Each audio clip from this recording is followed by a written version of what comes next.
Every election, people are moved to step into the political arena because they believe they can make a difference and need to make a difference. Exit 425 goes on the road today, so to speak, to Whitby to speak with Roger Gordon and Shane Stagg. I've known Roger as a teacher since 2006 and have been impressed by his quiet, determined nature. He has since stepped up to work directly with the OSSTF, the Ontario Secondary School Teachers Federation, in the Durham District School Board. Along with Shane Stagg, the district president of that branch, they provide guidance and support to local teachers and work with the board's management to ensure the details of the negotiated or arbitrated contract. So in this so-called snap election, which if you refer to another video of mine, it's not a snap election, that is being painted as a call to arms against President Trump, Roger has made the decision to step out and work to represent the Ontario Liberal Party in Whitby for the right to be Whitby's voice at Queen's Park. I hope that he and Shane could step away from that a little bit to shed some light on OSSTF's concerns or wish list for this election. Today's guest at Exit 425. In the main corridor of Exit 425. Local politicians to connect with families. What are some unique challenges? Thanks very much, Steve, for having me. Exit 425. It's where we live. Roger Gordon and Shane Stagg, thank you for meeting me at Exit 425 to speak to the education issues that it seems Mr. Ford wants to step around in order to focus on the tariff issue. And we'll get to that in a second. Neither of you are a candidate for Exit 425, so we're going to focus on your perspective on the election from your positions with OSSTF for District 13. Thanks for being here. Thanks, Steve. Pleasure to be here.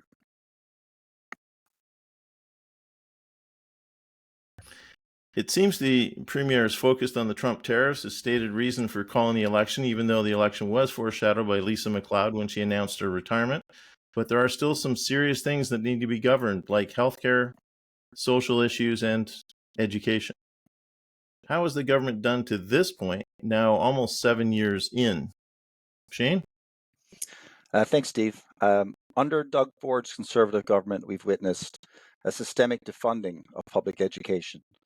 At a time when our students are experiencing growth in challenges, we've seen annual funding cut by $1,500 per student.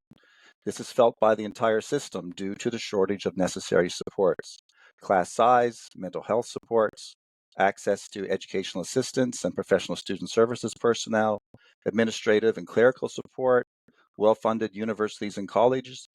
These things matter. They have a very real effect on outcomes for our children and youth. Roger, your thoughts? I mean, I echo what Shane is saying there. The lack of funding, $1,500 per student in Ontario, have been lost since the Ford government took office in 2018. I am still active in the classroom, so I get to see it on a daily basis. Services that were around 10, 15 years ago is no longer available. Programs have just, slowly but surely being eliminated in the school. And the effects are generally felt by the most vulnerable students in our population. It's the special ed students that you see that need support, whether it's more EAs, the social worker, the mental health piece. Those are the things that you see a lot, and it's a real shame to see some of these effects in the classroom. What would the OSSTF like to see improved in our public education system? Maybe, Raj, you could start with this. Yes. The bottom line is more funding for education. The bottom line is you have to return some kind of investment. We need better schools and better communities. We need these funding to return to the formula that was much better before this government took office. So we need the return of funding to public systems so that our children can all benefit from a better public education system. Shane? Yeah, I would describe it the same way as well. We're looking for a return of the funding that has been cut since Doug Ford was elected.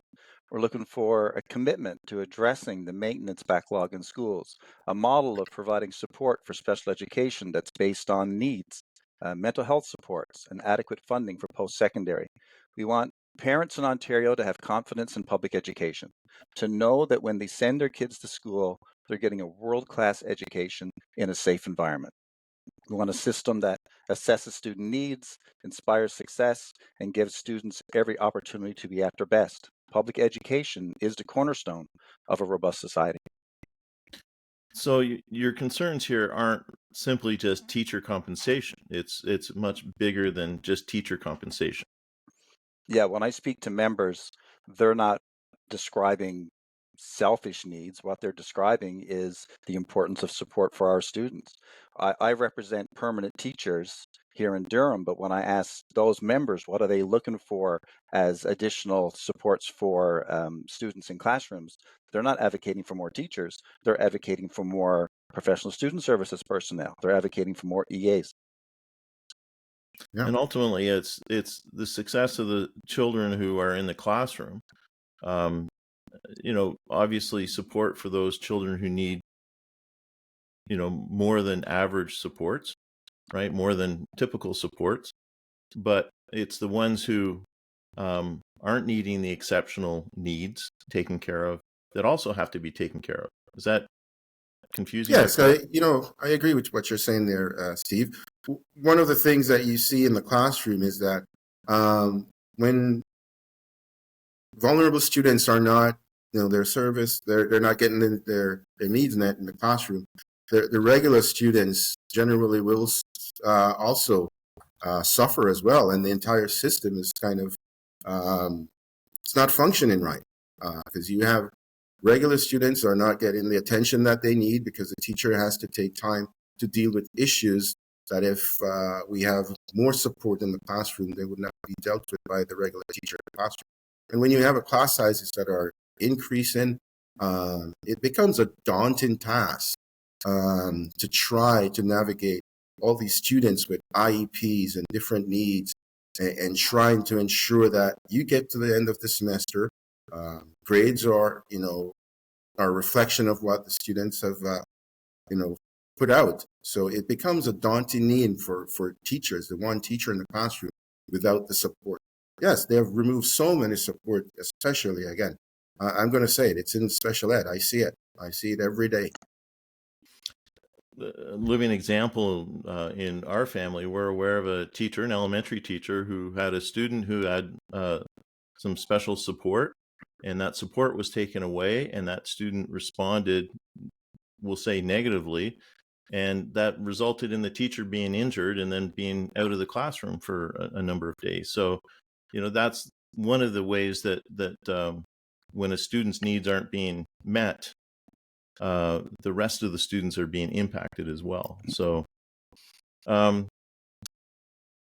does the Liberal agenda look satisfactory to OSSTF? Roger, maybe you could cover your ears, and Shane, is there any other love out there for OSSTF?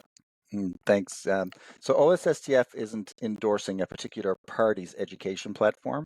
We're prepared to work with parties, candidates, elected MPPs, anyone that has a shared commitment to the value of public education. We're looking for candidates that understand and are focused on the issues and not delivering false claims of investment in public education.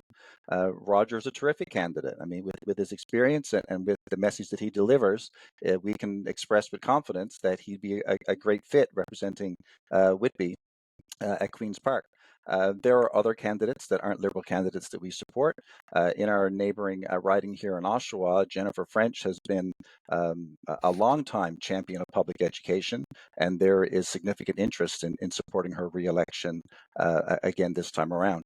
Our neighbors here in Ajax have Rob Serjanik as a Liberal candidate, and in conversation with him, I can state with confidence as well there that I think he'd be a good fit. Roger, obviously you feel comfortable with the approach of the Liberal Party. Yeah. You're satisfied with their approach to education? Yes, I've been a member of the Liberal Party, and I mean, not all the time in the past that they have do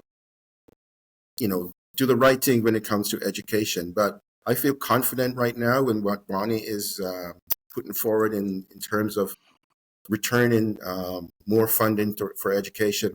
I fully support her, and I know if I am elected, I am going to continue to speak on behalf of public education.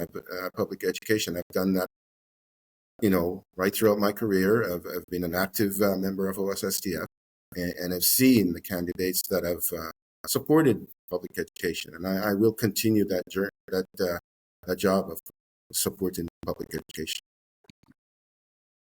A little bit different kind of question here, but it is an education issue, and it relates to local control of education. Do you see an Ontario that ever has fewer or no boards of education, or even just no trustees for the school boards? Roger. Yes, I could say it's hard to see a school system without the board and the trustee. Who's going to manage the system? We can't leave the government at Queen's Park to manage the funds that are allocated to these different school boards. The government does not always know the needs of these small communities and rural communities, and they can't dictate what the priorities are for these school boards. I can't imagine, especially in the north where we have a large Indigenous population, the credits that are earned and how it is earned. It's going to be dictated by someone in a suit down in Toronto. I just can't see it. So no, I think local issues are local issues. They're supposed to be negotiated locally, yeah, I can't see a system without the school board and without the trustees. It's closer to these communities, and it's very important. Shane? School boards provide political shielding. The government gets to deliver announcements and make claims about historic investments while leaving it to school boards to deal with the shortchanging and struggle to meet the needs of students. And when things go well, the government claims credit, and when there are problems, they blame it on school boards. I believe to lose local oversight and accountability to parents would be a shame. When we think of school boards, there's the elected trustees, and then there's also the senior staff, the hired senior staff, directors, superintendents, and whatnot. And together they have an enormous task to bring education to a community, with a government providing funding, and the school board trying to contend with how to deliver adequate supports with that limited funding. How do people learn more about what the educators in OSSTF are looking for in this election? Because obviously any change or non-change affects the students who are the children of Ontario's voters. Shane, we'll start with you. So due to election finance laws set forth by the Ford government, public advertising by unions is strictly limited, and this includes digital or print ads. So what the public can do is visit the OSSTF website. That's at www.osstf.on.ca, and there you can find our priorities. As well, you can visit saferschools.ca. And what you'll learn is that our own education platform would involve, number one, investing in publicly funded education. Number two, to fix the teacher and education worker shortages. Number three, provide personalized learning and programming for students. And then lastly, ensure safe and healthy places for students to learn. And Roger, where can we learn more about your platform and that of the Liberal Party? Well, the Liberal Party haven't really put out a fully platform as yet, but they have made some policy announcement about what their intentions are in terms of education. And Bonnie have repeatedly said she's going to return funding back to public education. So, I'm fully supporting what she's saying, and hopefully, if I'm elected, I am going to be advocating again for the return of more fund for public education. Roger Gordon and Shane Stagg, thank you for meeting me today at Exit 425. I appreciate you taking time out from your campaign, Roger, and from your busy day, Shane, to fill us in on a few of these things. It's been a pleasure. Thank you. Thanks for having me.